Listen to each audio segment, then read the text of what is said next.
Mark's Gospel, chapter 13. And as Jesus went out of the temple, one of his disciples said unto him, Master, see what manner of stones and what buildings, referring to the great temple in Jerusalem that was started in the year 2219 BC by Herod the Great.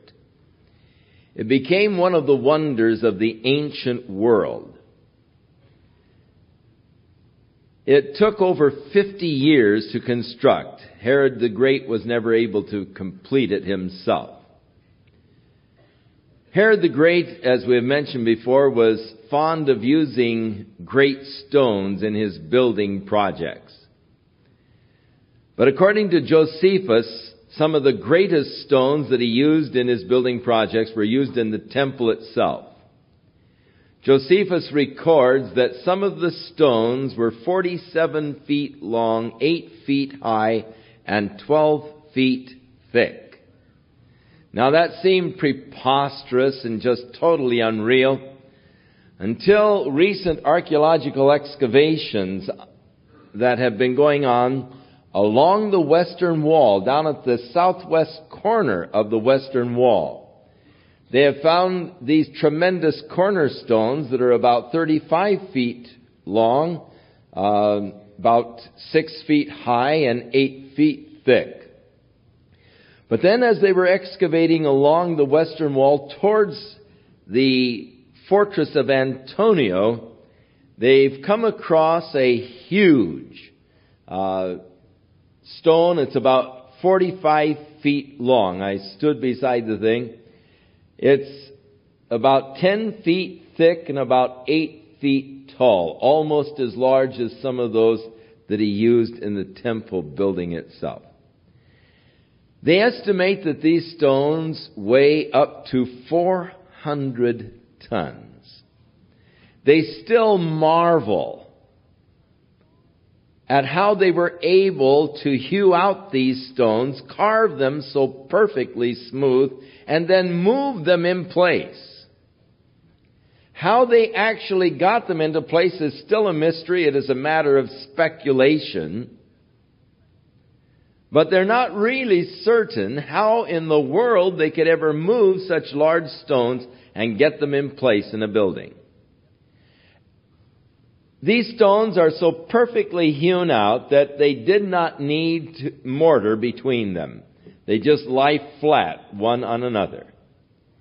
And even to the present day, with all of the erosion, you take a knife blade and you try to insert it between the stones, and they're so perfectly carved you can't push a knife blade in.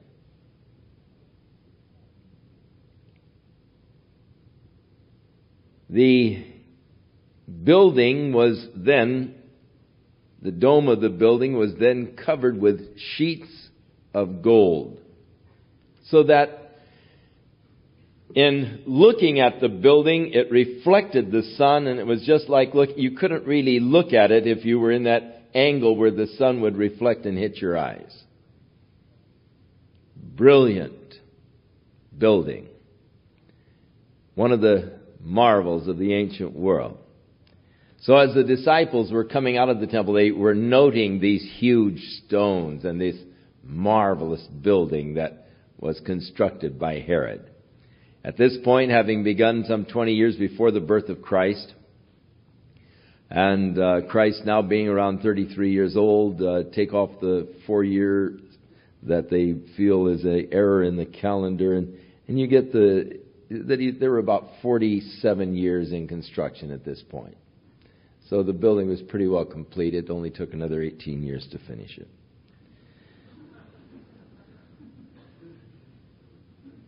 And Jesus, answering, said unto him, Do you see this great building? There shall not be left one stone upon another that shall not be thrown down. Now, I imagine that particular prediction seemed rather preposterous to the disciples. However, some 40 years later, when Titus came in and conquered Jerusalem, once they were able to enter the city, the last citadel, the strongest fortress, was the temple itself, the strongest building in the city.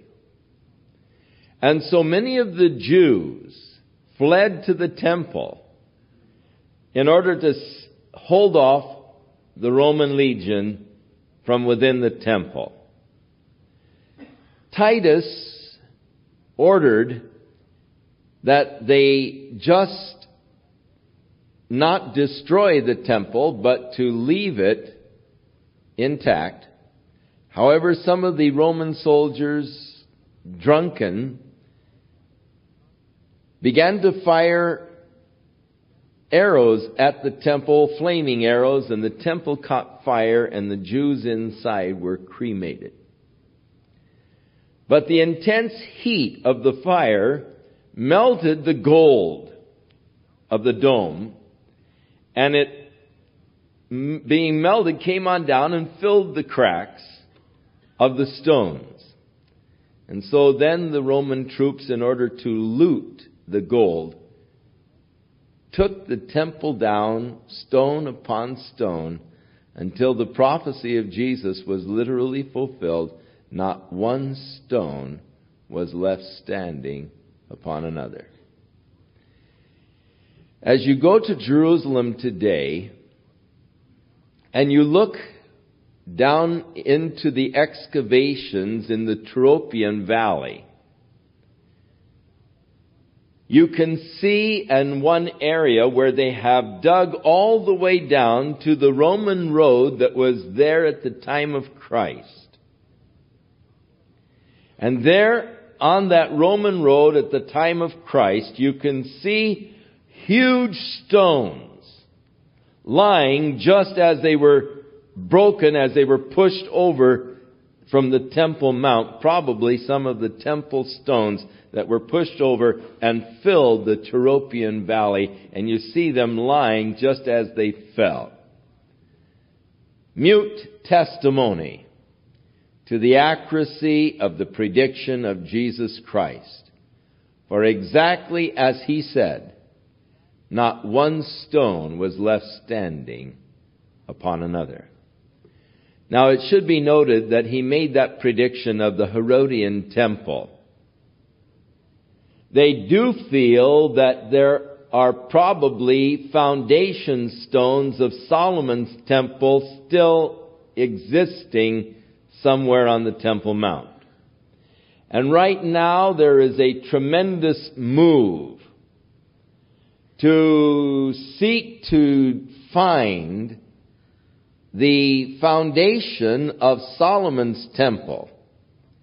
And Stanford Research Institute has been hired to use a radar-type devices to probe under the surface of the Temple Mount and to make a model showing the tunnels and the foundation stones, and they're able to distinguish these things with this new type of testing units. And they are hoping to discover the foundation stones of Solomon's temple. And if they do, then there will be a gigantic push to rebuild the temple in Jerusalem. There is already a gigantic push underway by many Jews.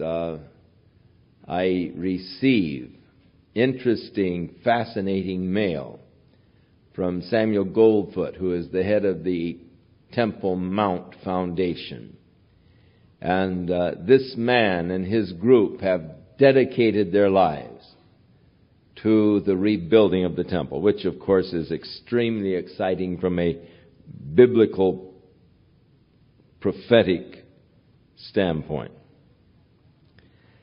Now, as he sat down on the Mount of Olives, so they left the Temple Mount area, crossed through the Kidron Valley, and over towards Bethany, probably going up the Mount of Olives. it is a pretty steep mountain going up, and it isn't a bad idea to stop and rest halfway up or more. And so he went over with his disciples to the Mount of Olives, and he sat down. And Peter and James and John and Andrew asked him privately, "Tell us, when will these things be?" That is, the destruction of the temple. "And what will be the sign when all these things shall be fulfilled?" Or the completion of prophecy.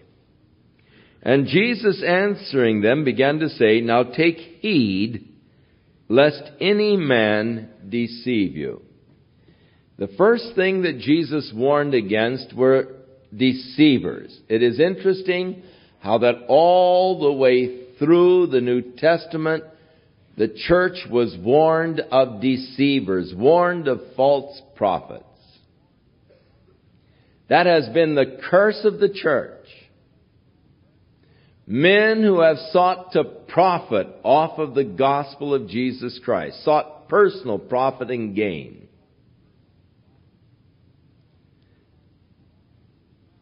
There are so many charlatans, wolves in sheep's clothing. And Jesus warns them against those deceivers. "For many shall come in my name, saying, I am the Messiah, and shall deceive many." Moon declares to himself to be the Messiah. I am amazed that people would follow him. And yet, there are thousands of people selling peanuts and flowers so that he might reap the profit to live in these palatial mansions. When you hear of wars and rumors of wars, don't be troubled, for such things must needs be. The end is not yet. But then nation will rise against nation and kingdom against kingdom. This, from the Greek, is speaking of a worldwide state of war. It's just something different from the wars and rumors of wars that have been going on the whole while. A world war. Earthquakes in different places. Famines and troubles. These are the beginning of sorrows. But take heed to yourselves, for they will deliver you up into the councils, into the synagogues. You will be beaten. You shall be brought before the rulers and kings for my sake and for a testimony against them. And the gospel must first be published unto all nations. But when they shall lead you and deliver you up, take no thought beforehand what you shall speak. Neither do you premeditate, but whatsoever shall be given you in that hour, that speak. For it is not you that will speak, but the Holy Spirit. So this prophecy of Jesus was surely fulfilled. And in the book of Acts, we read how that they were brought before the magistrates, how they were beaten, how they were brought before the councils, before the rulers, and Paul the Apostle even stood before King Agrippa and later before Nero himself. But Jesus said, don't worry about what you're going to say. And we find an interesting story in the book of Acts, how that Stephen was brought before the council, and how he began to rehearse to them their history, and how that as he was speaking, his face began to shine like an angel's, as the anointing of God's Spirit rested upon Stephen. And yet the people were so incensed by the things that he was saying that finally they gnashed upon him with their teeth and drug him out and stoned him to death. Now, a lot of people wonder about this particular prophecy. The gospel must first be published among all nations. And there are many mission groups that take this as more or less the impetus for their mission program. And they claim that we can hasten the return of Jesus Christ by advancing the missionary program. For the gospel must be preached into all nations before the end comes. Paul the Apostle, when he was writing to the Colossian church, some 30 years after the death of Christ, said to the church in his letter, "And the gospel which has come to you as it is into all the world." Paul claimed that by the time he had written that letter to the Colossian church, the gospel had gone into all the world. There are churches in India today that trace their origin back to the disciple Thomas. According to tradition, Thomas went to India and preached the gospel, and there is in India today the Church of Thomas, one of the largest churches in India. Christian Works is the Church of Thomas, and they trace their roots back to Thomas himself. The gospel was spread by the early church, filling the earth. Really, their endeavors are a real testimony against us today. For they did not have the modern methods that are available to us. When I read of Paul's journeys and how this guy traveled with the gospel of Jesus Christ, I wonder what he would have done in the jet age. With radio and TV and jets and all. Man, that guy would have been unstoppable. Because he had to walk and take boats and so forth and all. And yet the territory that fellow covered.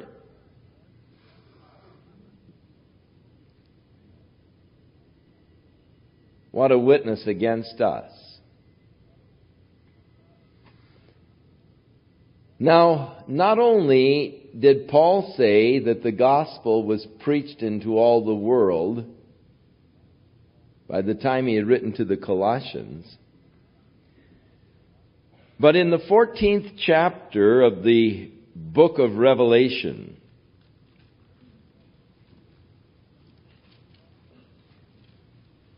John in verse 6 said, "I saw another angel flying in the midst of heaven, having the everlasting gospel to preach unto them that dwell on the earth, and to every nation and kindred and tongue and people."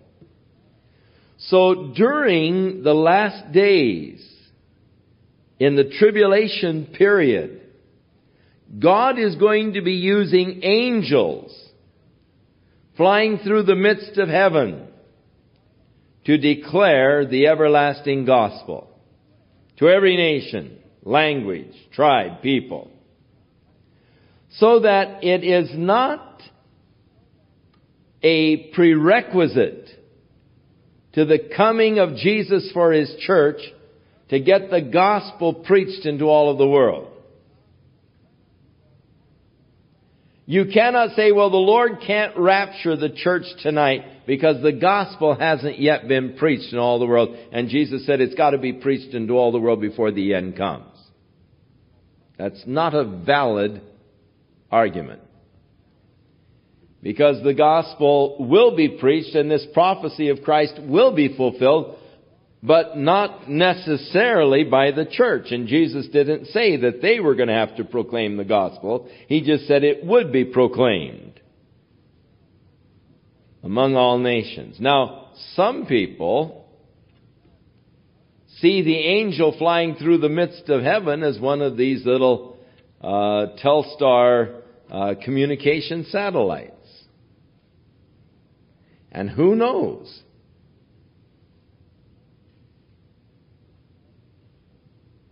When John saw this thing flying through the midst of heaven and preaching to everyone all over the world. Who knows? But John thought it was an angel. When in the vision he saw this thing going and the voice was coming to all men with the gospel.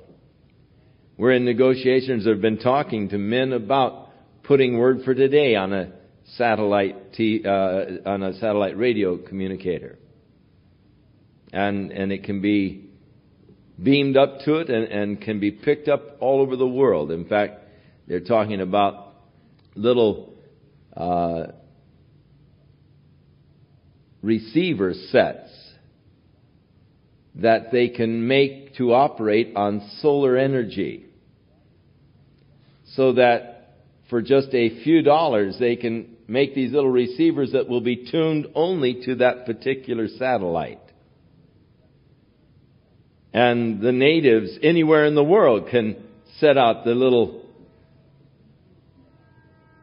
radios, and catching the energy of the sun can listen to the broadcast. And at night, all they have to do is take a lead wire and put it in the fire, and enough energy will be generated between the cold part and the hot part of the wire to operate the little radio at night. Amazing, the things that are being developed today. Tremendous means of getting the gospel into all the world. Now Jesus said, a brother will betray the brother to death, the father the son. The children shall rise up against their parents and shall cause them to be put to death. And you will be hated of all men for my name's sake. But he that shall endure to the end, the same shall be saved. But when you shall see the abomination of desolation spoken of by Daniel the prophet standing where it ought not, let him who reads understand. Then let them that are in Judea flee to the mountains. Now Jesus is pleading for understanding of this. In the book of Daniel, chapter 9, he refers to the abomination of desolation.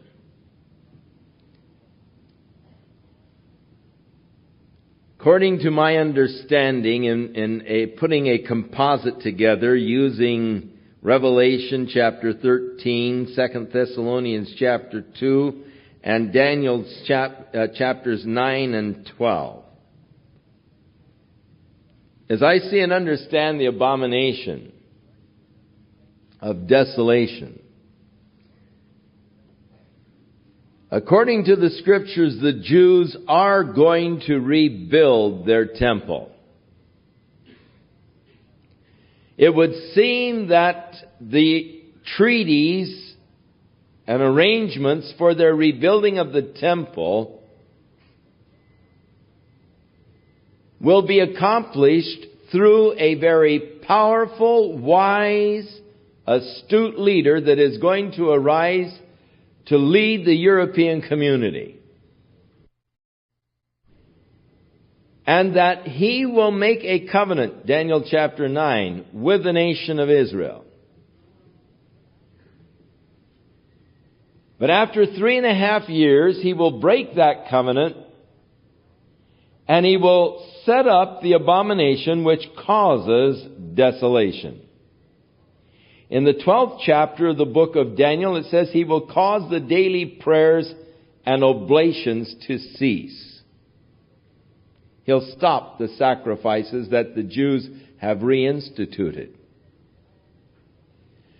According to Paul in 2 Thessalonians chapter 2, he is going to come to the temple of God and show that he himself is God and demand to be worshipped as God.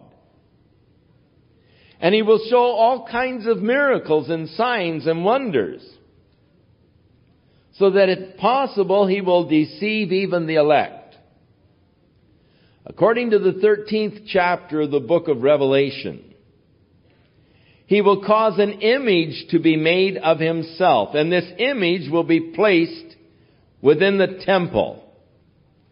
And people will be required to worship this image. And he has power to put to death those that would refuse to worship the image. So Jesus said, let him who reads understands. When you see the abomination of desolation standing where it ought not, that is, the abomination which causes desolation. This is the thing that will cause the desolation or the destruction of the great tribulation period, the last 3.5 years.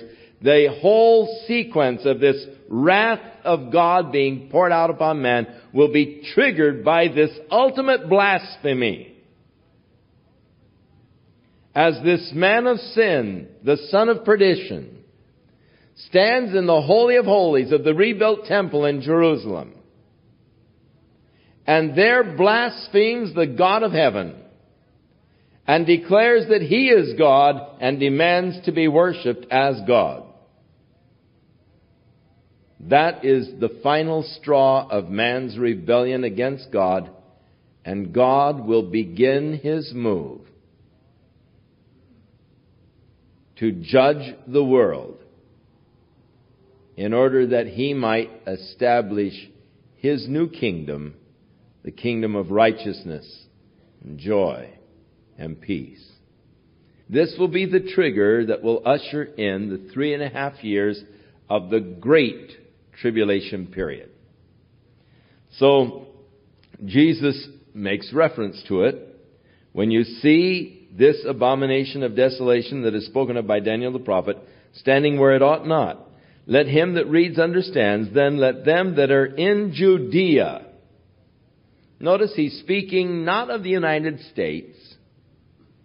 He's not speaking of the church. Those that are in Judea, let them flee to the mountains. And let him that is on the housetop not go down into his house, neither enter to take anything out of his house. Let him that is in the field not even go back again to take up his garment. But woe to them that are with child and to those that are nursing in those days. And pray that your flight will not be in the winter. For in those days there shall be affliction, such as was not from the beginning of the creation, which God created unto this time, neither shall be. This is the time of the greatest tribulation the world will ever know in its history. Even worse than the flood of Noah's day. Even worse than the destruction of the cities of Sodom and Gomorrah. Never has the world seen anything to equal what is going to transpire during this 3.5 year period. Today, with the strong anti-nuclear movement, all kinds of horrible scenarios are being imagined. The problem is, these scenarios are all possible with the weapons that we have today.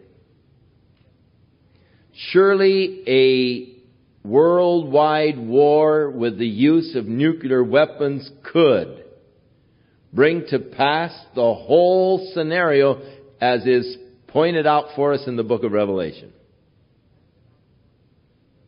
This tremendous devastation. However,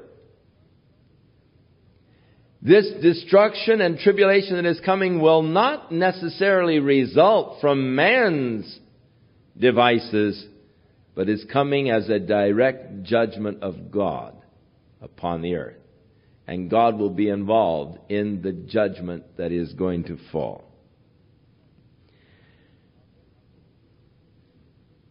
Now those Jews that are in Jerusalem at the time of this abomination of desolation are warned by Jesus to flee to the mountains, and it also in another gospel, flee to the wilderness. In the book of Revelation, chapter 12, John talks about the woman, the nation Israel.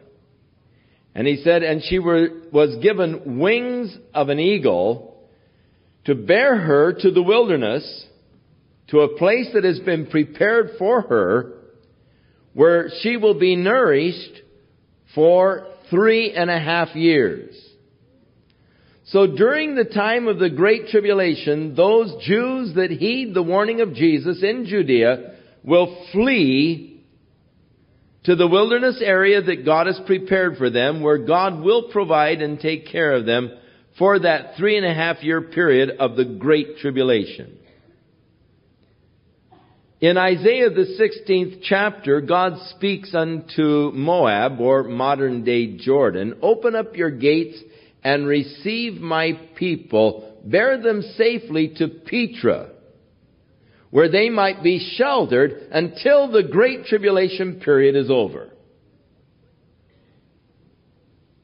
And so, again, putting a composite together, using the prophecies of Isaiah out of the Old Testament, the prophecies of the New Testament, the book of Revelation, here in the Gospels, it would appear that when this abomination of desolation takes place, the Jews who up until that point, many of them have acclaimed this man who helped them rebuild their temple. They've acclaimed him as the Messiah. Suddenly their eyes will be open and the deception will be over, and they will realize this fellow deceived us. And hopefully they will turn to the Scriptures and they will obey the warning of Jesus, and they will flee to the rock city of Petra. Now, according to the book of Revelation, the Antichrist will send out an army after them, but the earth will open up and swallow the army that he sends after them. And God said that he will keep them safe there in Petra until this indignation or the Great Tribulation period is over. And Jesus said to them, "Pray that your flight will not be in winter." In Matthew's Gospel, he adds, "nor on the Sabbath day." And it will be difficult for those women who are pregnant or those who are nursing. Woe unto them. Why? Because they're going to have to flee. It's going to be hard. It's going to be a real hardship. And to have small children with you will actually restrict your flight. And it will be difficult. So it's just a woe to those because of the difficulties that they are going to experience during this period. "For in those days shall be affliction, such as never been in the history of man. And except that the Lord had shortened those days, no flesh should be saved. But for the elect's sake, Israel, those whom he hath chosen, he will shorten the days." The Lord speaks here of a period in man's history when, unless the Lord would shorten the days, man would have the capacity of destroying himself. No flesh would remain. But God, for the elect's sake, those who he has chosen, will shorten those days. "And then if any man shall say to you, Lo, here is Christ, or Lo, he is there, believe him not. For false Christ and false prophets shall rise, and shall so show signs and wonders, to seduce, if it were possible, even the elect." So signs and wonders are not always from God. Many times they can be to seduce a person after a false prophet. "But take heed," he said, "behold, I have foretold you all things." But in those days, after that tribulation, the sun shall be darkened, the moon shall not give her light, Here he is referring to that same day that Joel prophesied. In chapter 3, Peter quotes in Acts chapter 2. And we read about it in the book of Revelation under the 6th seal. The sun shall be darkened, the moon shall not give her light. The stars of heaven shall fall, a meteorite shower, and the powers that are in the heavens shall be shaken. And then shall they see the Son of Man coming in the clouds with great power and glory. Oh, glorious day. After the tremendous Holocaust, when the world is almost destroyed, the glorious return of Jesus Christ coming in the clouds with great power and glory. And he shall send his angels, and they will gather together the elect, the Jews actually, from the four winds, from the uttermost part of the earth to the uttermost part of the heaven. This, of course, is a reference to the prophecies there in Isaiah. Now learn a parable of the fig tree. When her branch is yet tender and puts forth leaves, you know that summer is near. So you, in like manner, when you shall see these things come to pass, know that it is near, even at the doors. Verily I say unto you, that this generation shall not pass till all these things be done. Heaven and earth shall pass away, but my words shall not pass away. In the Old Testament, in parables, the fig tree was a reference to the nation of Israel. In Jeremiah, the 23rd chapter, God likens the nation of Israel to a basket of rotten figs that are so rotten that they have no value, only to be thrown away and destroyed. Chapter 24 of the book of Jeremiah.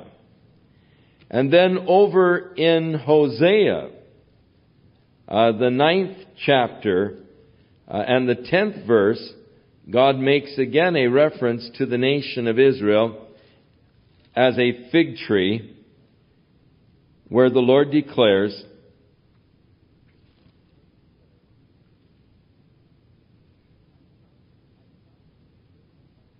I found Israel like grapes in the wilderness. I saw your fathers as the first ripe in the fig tree at her first time. And then in Joel chapter 1 and verse 7, God, in crying out against the destruction that had taken place of the nation, he said, He hath laid my vine waste and barked my fig tree. So Israel was likened unto a vine in the parables, but also likened unto a fig tree. So that when you see the branches yet tender and beginning to put forth leaves, you know that summer is near, even know that my coming is near, even at the doors.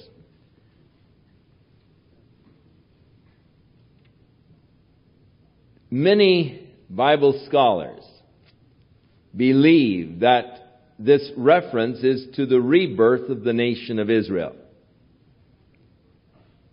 And that generation that saw the rebirth of the nation Israel would be the final generation.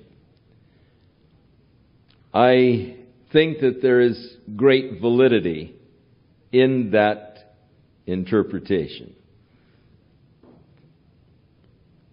Now Jesus declares how His word is going to stand. Heaven and earth will pass. The Bible tells how that the heavens are going to be folded up, and the earth is going to melt with a fervent heat. But my words, He said, shall not pass away. The eternal word of God. But of that day and that hour knoweth no man. No, not the angels which are in heaven, neither the Son, but the Father. Jesus, as we said, when he came to the earth, took upon himself limitations. Deliberately took upon himself limitations. He was God manifested in the flesh. But by virtue of coming in a body of flesh, while he was in the body of flesh, he could not be omnipresent. He was restricted, as is a body of flesh, to locality. And there were other restrictions that he took while in a body. And there was a restriction in actually the knowledge of the day that he would return. He said, I don't even know that. No man knows it. Only the Father. Now that he is glorified again with the Father, he no doubt knows it. But while in the restrictions of the body, that was a part of the restriction while existing here on the earth in a body. It is sheer folly and presumption for any man to pretend that he has some divine revelation or some insight into the Scripture where he knows the day and the hour that the Lord is coming. Even though the Lord is so specific in this area, there are always those speculators who seem to be able to gather some kind of a following after them because they've set out on some system of interpreting of the Scriptures whereby they feel that they have interpreted the very day for the return of Jesus Christ.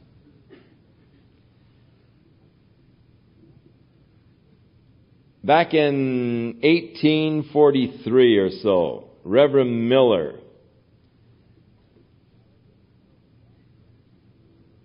by using the book of Daniel and taking the 2,550 days and making it 2,550 years instead of days, though the Scripture said days, somehow he translated the days to years, and he came up with the year of 1843. That's when, the abomination took place, and so until that time, 2,550 years instead of days, there will be the cleansing. Well, he didn't bother to look at his history book and find out that exactly 2,550 days was when Judas Maccabeus actually cleansed the temple, and that prophecy was literally fulfilled to a day. And there is no merit or basis of making a day-year concept there, yet he did. And so he had his faithful put on white robes, and back in Zion, Illinois, they went out and they sat on the hillside waiting for Jesus to return. They were certain of it.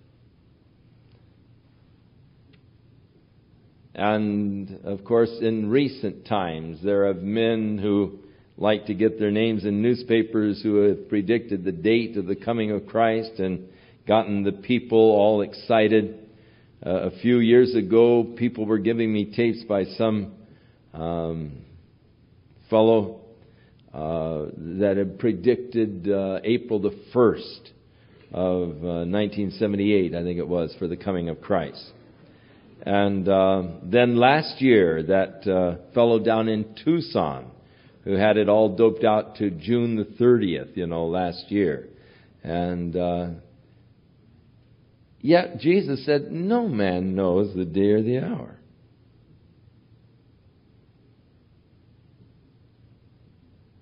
So what are we supposed to do? He said, just take heed. Watch and pray. Because you don't know when the time is. Because the Lord can be coming for us at any time, the best advice is just watch and pray. Be ready. Take heed. Be ready.